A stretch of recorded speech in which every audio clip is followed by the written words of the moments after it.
All right, here we are again on a lovely Friday evening here in the city of Los Angeles as it decays and crumbles, uh, on the verge of a nuclear apocalypse.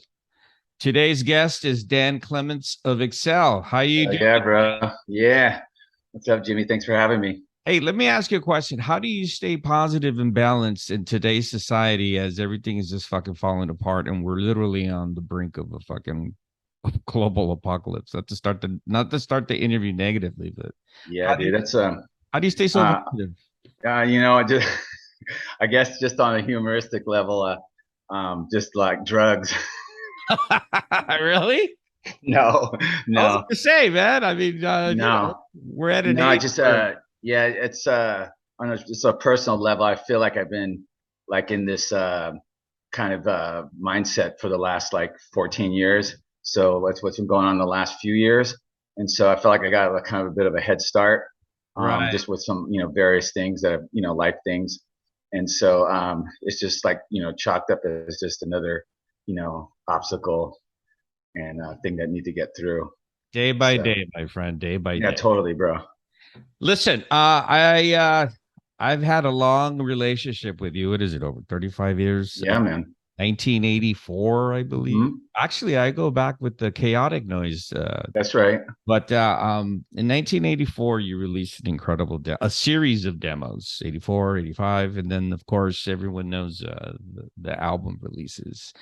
But the band has always had a longevity and a credibility in regards to the live sets. And here we are 30 something years later. I don't want to age ourselves, but That's okay, man.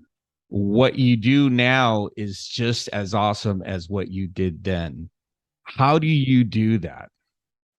Well, well, first of all, thank you for that kind compliment, bro. Because, like, when when we first started the band, the whole point was just, was just a part of like an artistic contribution, to the scene because, you have people who were doing like artwork for flyers. Some people had connections to print shops, and someone knew how to make stickers. Someone was making a fanzine, and so there was this whole like, what is it like going to be my contribution to the scene? And I always gravitated, ever since like elementary school, being a Kiss fan, I always gravitated to just the whole performance thing, and so basically, we just took it serious, even though it was a lot of fun. Being in a band was quite like a responsibility, in the sense like what you're going to project and represent. And so it was just a continuous contribution to like feed the scene, and that's how like I met, Sean Ross, bassist of Excel. He was doing a fanzine called Trendsetter Fanzine, and then I was really like kind of like impressed about just the whole work ethics about reviewing shows and albums and making contacts. And so with that, it was just kind of like a joining of just like of forces to try to just like put ourselves in the scene and promote other bands as well as our own. And so I think it's just also the bands that we also gravitated to, had like a deep deal of admiration for, and so and sometimes like when you get older, kind of wonder if those ethics were even like knowledge or even like understood, when it comes to, when you sometimes put a little bit of a little more seriousness to like what's going on. But the fact was is that when we recorded music or we rehearsed, we always felt like we were playing in front of a greater number of people than we were playing, and so with that, we just, like I said, just appreciated, the whole concept of being friends and just being like us against everybody, when it comes to like people who didn't understand the music or the scene, you Yeah, know. let me add something to that because the reason why I asked that question and you answered it very elegantly and very articulately, but I think also, first of all, what a great time that was. No one who anyone who was not a part of that time era will never know the full power that we had amongst ourselves because Yeah, yeah, dude. because we literally were on our own. There was no Hmm. corporate money. There was no sales demographics. There was no units being sold. There was no profitability. There was no no one was paying attention to us. Yeah. It was we were like fungus and bacteria growing and growing and growing, but at the same time, for the young age that we were very mature in the sense of you mentioned fanzines. I also had a fanzine. We communicated. We all bonded. Do you think the reason why we bonded was because of our upbringings and where we grew up and the challenges that we were having at that time? Yeah, that too. That Maybe too. And also just just the, like exchange of information, like you always wanted to get like an inside like scoop on like something that's really good, like a band, that could really just like, resonate with one or many. And, just the whole record store culture, right, right. running into people at the record store, Yeah, dudes already. sharing it. And then sometimes even I remember I used to go to the Hollywood Roosevelt Hotel for the record swap meet Wow. when I was this is in the late 70s, like early 80s and stuff. And so yeah, there was like sometimes you'd be looking at like some albums. This was right when there was a fanzine called Destroy LA. I It was like I remember that remember it had very like well. John from Circle One on the cover, and then had like one with Darby Crash. And so at that time, I was even like in 1980, the OG punks were already saying punk is dead, in 1980. So I was kind of wondering what like this new sound that I was like gravitating, towards, but like it was just but I was looking at like I couldn't quite grasp what this was, but you could feel like just on the pictures that there was just like this a unique energy that was like which the music obviously complemented the style and the visuals that were coming along. But the thing was is that we would be like I would be at this record swap meet and like I would be looking at like um like the punk compilations or tapes that they were, because there's still bootleg stuff at the Hollywood Roosevelt as well.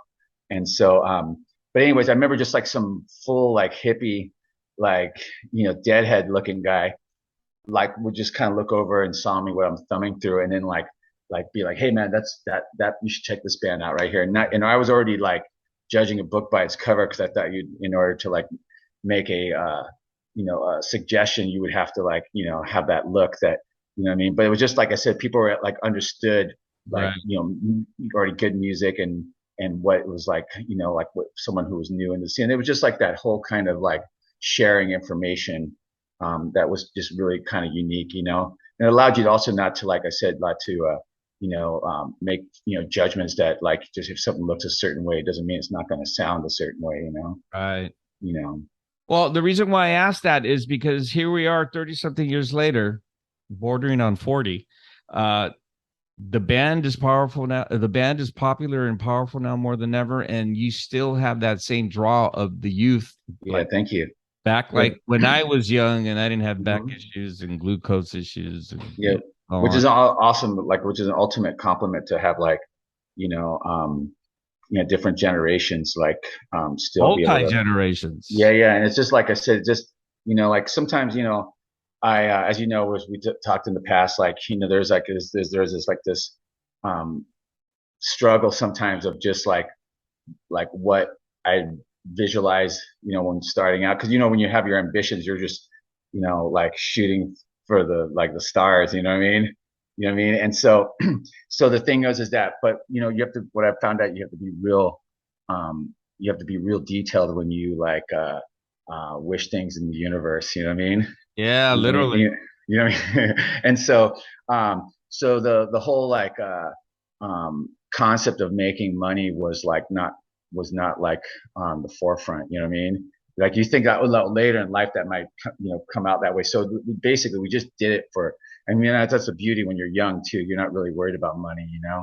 But like I said, like the it was almost like kind of like you know even though it's a band, we were you still kind of took this the severity or the seriousness and the sacredness of like the way that you would see that motorcycle clubs, you know, gang culture, what I'm saying. They were just like that was always something that was just so like I felt like also was like existed like in being in a band too. You know what I mean? And so like we took on those like like I said those influences and just really kind of like still just kept it like in our with our perspective and our experience. It wasn't like we were like the popular dudes in the neighborhood either. That's why we spent time like being not only introverts but we're just like skateboarders and artists and so yeah, so it's really like I said, it's a super good positive and also like just a honor for people to like really like absorb and like really appreciate the music, because that's what One it when it comes down to it. one of the things that I find interesting, and maybe you could shed light on this, as again, the band started at 83. You're on the verge of your anniversary, 40 years. That's incredible. But it was the music, the Hmm. sincerity, the message, the truth in the message. Do you think that's why the kids are drawn to the band still, Yeah, I just and well, the energy and the energy yeah, there's like that that got could us be. moving? Yeah, depending on like I said, depending on what time of the year or week we have this conversation could like kind of have different I mean there's an abundance of like kind of like theories and also just viewpoints about like why and how, but like um I also just I don't know, like I said, I just feel like because what we especially in that time of music too, like I was just thinking about like because I feel like I could just go on for hours, and so like I was trying to think like if there was a if there was going to be a time where to share like a story of just like, and it really has no great significance or importance, but it really was like kind of like a an idea of what was going on in the scene. So in like I think when did like was it 85 or 86 that Master of Puppets came out? 86. Okay, so I 86. So actually, yeah, yeah, 86. 86 was yeah. So what happened was um so Hyrax when the day that Master of Puppets came out, Hyrax was playing like a party in Orange County. It was at a house. It was could have been in Santa Ana maybe, but it was the first time that I believe it's Eric, the drummer from the original drummer from DRI. Right. Yeah, I think Eric, Kurt's brother. Is that when he joined? Yeah, it was his first gig too, and I actually have pictures. So that's Remember, but the before thing was that that's it was before the they Hate played Your they Power. but yeah, they played this party, but it was also the day that Metallica's the Master of Puppets came out, and I remember they played it on the stereo because Hyrax played in the living room, right? And so, and dude, like I remember Vadim Rubin was there from Half Off and Brain Damage Fanzine, and How disappointed were all you fuckers? no, dude, dude, dude, when they played Master of Puppets, there was people just like literally like slam dancing or Really? like in the house like it was like or just straight headbang, but the thing was like this was like listening to like a listening party, you know what I mean? And On the but like east it side, just but we were very disappointed. what about Master of Puppets? Yeah, we were heartbroken. Yeah, well, We had moved on by then. yeah, I hear you, bro. We're still with Cliff Burton though, you know. Yeah, yeah, it's true. Yeah, rest in peace, That's a, but sad for all the other dudes after that. um, but either way, like I said, it was just like such a like such a monumental time, with tape trading, but just like I said, just sharing of information and like it's and like I said, a lot of positivity too, if you think about it, do you think that's the reason why the music has maintained the the ferociousness, the attraction, the integrity, and You know what? that's what's feeding these The kids? humble sides. I don't know if like I should be a humble or a brag right now, but like I just feel like, okay, so when Suicidal Tendencies debut album came out, I mean that was just like fucking like groundbreaking, I agree. and how it even turned out that way it was just like it was such a just a fluke and stuff, and that's a story that like like Louis Shimarga should be telling, and probably will be telling, but so and I won't go into it about that, but the point is that it was such a like an incredible album, and then to have it be like a hometown band, they were um from like Santa Monica and then West LA kind of stuff, and but in Venice because like I said, it's close proximity, um it just felt like a hometown band, and to have it be that progressive and that good, was just insane. That's why I had Randy Burns, who produced and engineered he engineered the debut Suicidal album, and that's why he did the first two Excel records. I mean, he was just like the he was the magician behind that sound. And so anyway, so that was like the bar was set. You know what I mean? I mean, because that as far as like production and just songwriting. And so and like kind of like that whole thing is like you kind of what's that quote, like dress the job that you want, dress like, is there's a quote something about like dressing the part that you for the job you want to have. Right. And so yeah, fuck that. But the point is that like, so even before the band even like was even like conceived, like I was already doing like these fictitious flyers. I had a fictitious band name called Potential Death. Trying to think something super like progressive and punk, and You already which orchestrated which, the which, by the way, on a side note, on speaking of Brain Damage and Vadim Rubin, I couldn't believe that's how I met Chuck from Death, through Vadim, and so, but I was so blown away that there's a band called Death, and I couldn't believe that I didn't think of that name.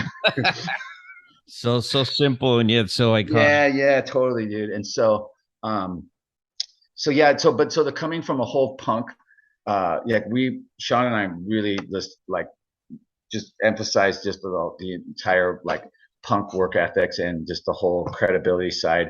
And then of course be gravitating towards metal. I mean, Sean and I were just talking about this recently about how we saw Slayer, um, uh, like in 1984, sound checking at Vets Auditorium in Culver City, and he and I were I was walking there. on, we were Never walking on Culver Boulevard in the life middle of it. changing. Right, Life dude, we were changing. walking on Culver Boulevard, like passing Overland, which is now like a bike path. Right. And we were walking, and we heard, because sound travels, and what happens is they were sound checking with the auditorium door open, and so the sound was traveling, and we couldn't figure out where it was coming from because it sounded like it was a full on hardcore band playing. And then I remember we went up the steps of and like looked in there and like just completely, it was just like just such a shift in the matrix, seeing these long haired dudes with like spike bracelets and stuff. Yeah, you it know was. If you remember that era, it was the Bark at the Moon, Blackout, fucking oh uh, yeah, fucking Number of the Beast, fucking. yeah, dude. So it was completely revolutionary at that time. Yes, and Hey, and so let me. that time I feel like it's kind of like almost like the Big Bang like theory, in a sense, like with the to be like the just the turbo boosting of like punk rock, and then all of a sudden like have this like skill and like musicianship and just professional performance level of like these metal bands. Yeah, I mean, well, I don't know if I told you, but like real quick in that aspect is that in when as Chaotic Noise in 1984, we in going in 1985, we shared a rehearsal room in Santa Monica off of Wilshire Boulevard, behind a tuxedo shop, and it was a West LA music rehearsal studio or something. And we shared a room with Agent Steel, oh wow, dude, and like we used to fuck, laugh at that's got to be interesting. dude, because here's the thing. That's a If whole you other look, episode we got dude, to when talk we did the Sonic Decapitation demo tape, about. the Sonic Decapitation in 1984, that Right, was when we were rehearsing in the same rehearsal room with Agent Steel. And we used to look in they would be finishing up, and we would look in the little like doorway with the window. We used right. to laugh because we used to see them. Uh, there was these mirrors in there, and we used to watch them just like fully just doing the full synchronized, Scorpions, except Kiss kind of, synchronized. Yeah, and we used to think that was so corny, but then when we rehearsed in front of that mirror and we saw how we looked, we kind of like, wow, we got we need to kind of, Inspirational, huh? yeah, yeah. So even like someone like, but then I, really got to really appreciate and respect like, um, like the musicianship of those bands, and that's what made us really like start stepping it up, Yeah, yeah. as far as the songwriting. That's also why our songs.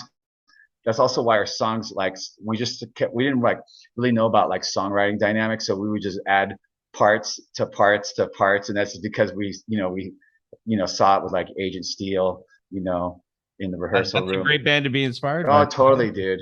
You know what I mean? Hey, let me ask you this. So I hate emphasizing on the years, but That's okay, dude. for numerous decades, you've been doing what you're doing. And it's been a while since you've released any new music. Why is that? Do you find it because let's be honest, the demos and the records, um, that's a hard thing to fucking Yeah, it is, dude. And to be honest, it's like and it's sorry to interrupt. I was just gonna and the magic. yeah, that's what I'm saying. The thing is that we don't want to be honest. Like sometimes like uh yeah, it's almost like a catch-22 because in a sense, like if you put out new material, yeah, it kind of you know, um, zhuzhes up the the band, like, but if you don't like quite capture the same magic, you're just gonna kind of get people, especially at shows, that wish that you played like more older songs, Right. and so at this point, we're kind of just playing the songs that people like know, and it's also just like the proper representation of that time. But we do have like a bunch of songs that I felt were good enough to be on the album. It was also because we didn't have the kind of budget to really record everything that we had written, and then selected through there. So there are like songs from every era, from like 85, 86, 87, 88, 89, that never got recorded properly, Oh and wow. so there's we were just discussing about like recording those songs because they were written at that time the other songs were written, and then at the same time we've also archived like riffs that never got put into songs yet, and so to like maybe do like six songs from the past that were already written and just need to be recorded, and then write an additional six songs, and then just kind of like like spread them out apart, you know what I mean? And then do something like that so to keep it, the sound current and Do whatnot. you guys feel comfortable and I mean, have you guys been writing and do you feel Just riffs, are you just back in riff. that dynamic? Are you back in that artistic bicycle? No, dude. We're just always just working on the set and just really because like I said, doing those songs is still like like feels like you're on a mission. You know what I mean? Because you still want that's the thing too. Like it kind of goes back to the earlier question, and it's just that how we like are able to like make perform at a level that feels authentic. It's really just because it just comes from a core place of just really feeling it, and so that's the whole point. It's like you can't if the songs are not if you're not feeling it, then there's no point in like putting it out because I I agree. guess there are like so many bands that I don't want to really mention, but they just put out songs albums, and it's so disappointing because I always want even if like I like don't want to like it, I still like want to like it, Right. because if I don't like something or it's for a personal reason, like I said, that I want to just keep things PMA And as of we right are. now. But my We're going to point, stay like on course. I mentioned the band earlier, like heavily influenced by, but I always like when they always release a new record or that person releases a new record, I always kind of like hope that it's gonna like blow me away, even if I don't have like I'm on decent terms with that person, I Right. still because I still love music and I still feel it regardless of like whatever falling outs or what things have taken place, But my Let point is I don't want to be that person or that kind of band that just kind of like just people give it a pass, but they really just want to hear the stuff that they know. You know what I mean? I think that question is really for someone like myself, your older, mature, yeah, right. Your older, mature fan base, because the kids, they want to experience what they've read about, what Mm-hmm. been told about.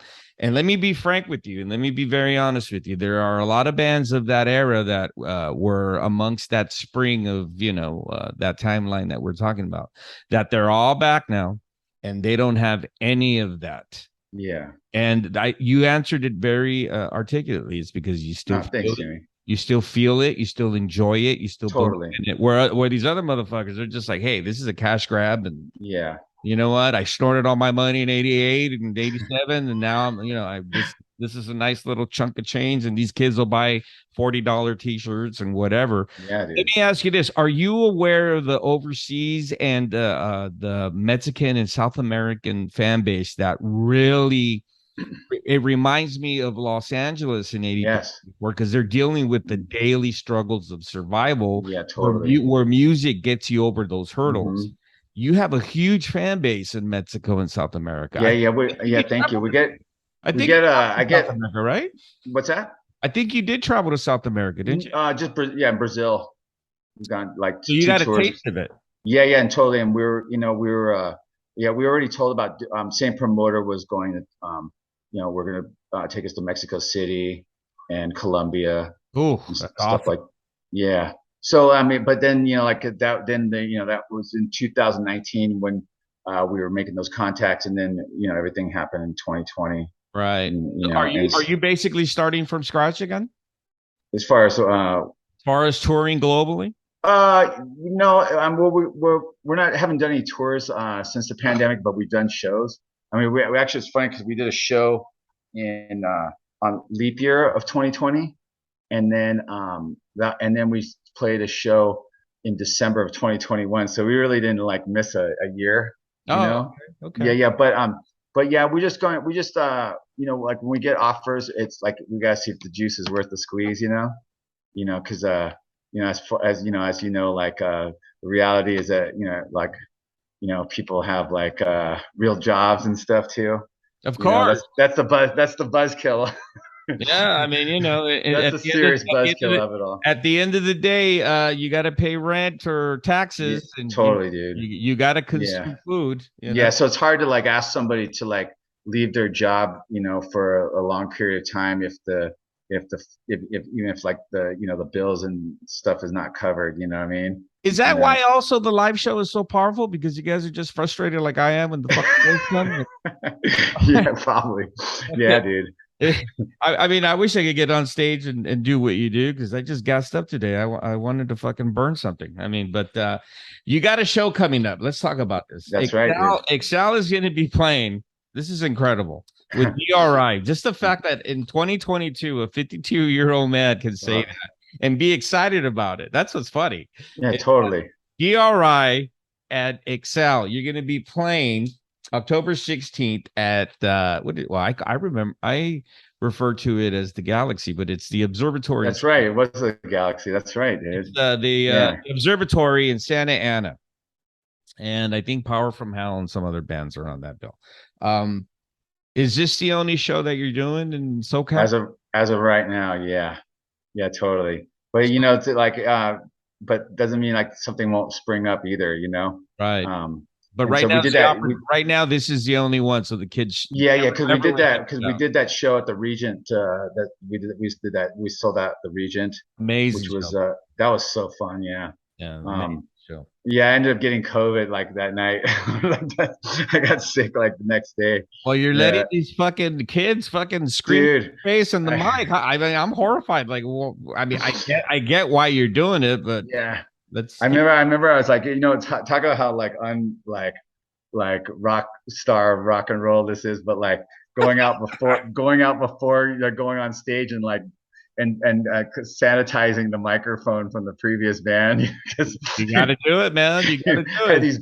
these bleach wipes and stuff, and I'm like literally bleaching everything, and then you walk out on stage to go get the microphone, and then but yeah, so just doing those kind of measures to keep safe and stuff, because it's no joke, dude. Because when I got it, dude, I was floored, dude.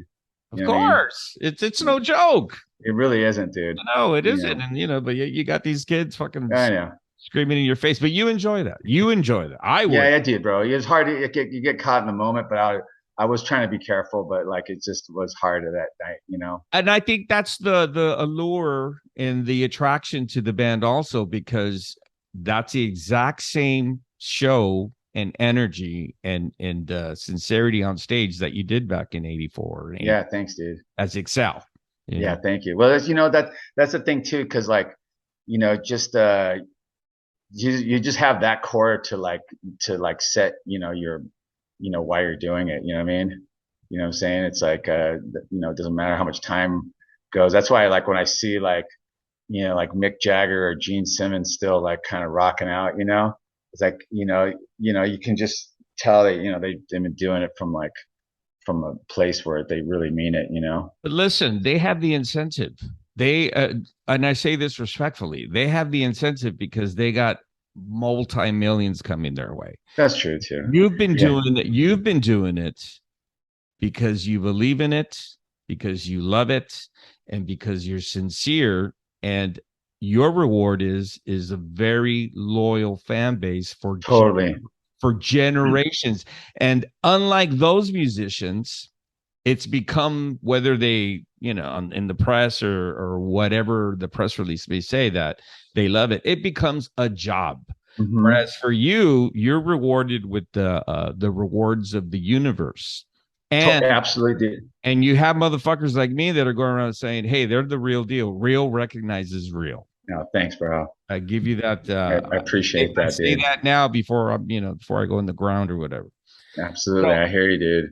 October 16th, Excel is going to be playing with TR Rye. Hell yeah, dude. That's going to be a sick show. You're going to have those kids jumping around like ants at a picnic. This is going to be at the Observatory in Santa Ana.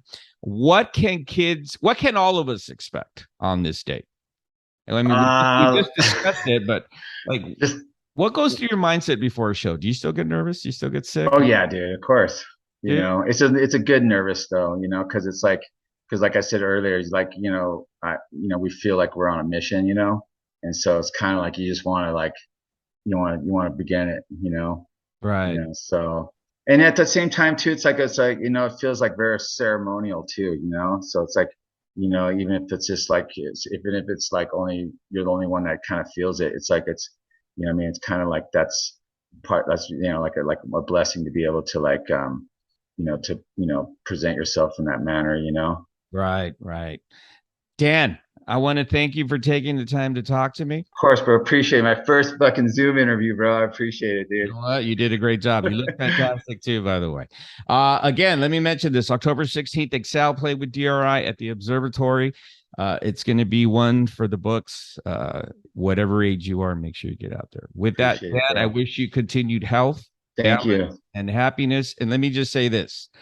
Um, you should be ranking in the millions. We've had these No, conversations in the past. yeah, bro. I appreciate that. That we appreciate, dude. But let me say also this: you are even more rewarded uh, galactically, Dude, I feel it, bro, and that's what I really appreciate. yeah. Like, having someone like you, compliment like, the band like that, and like I want to, also say thanks to everyone who's supported Excel, because it's like, we are Excel, bro, and that's what we're going to keep on doing. All right, my friend. You take care of yourself, Dan. You too, brother. Until Cheers. next time. Adios. Adios, brother.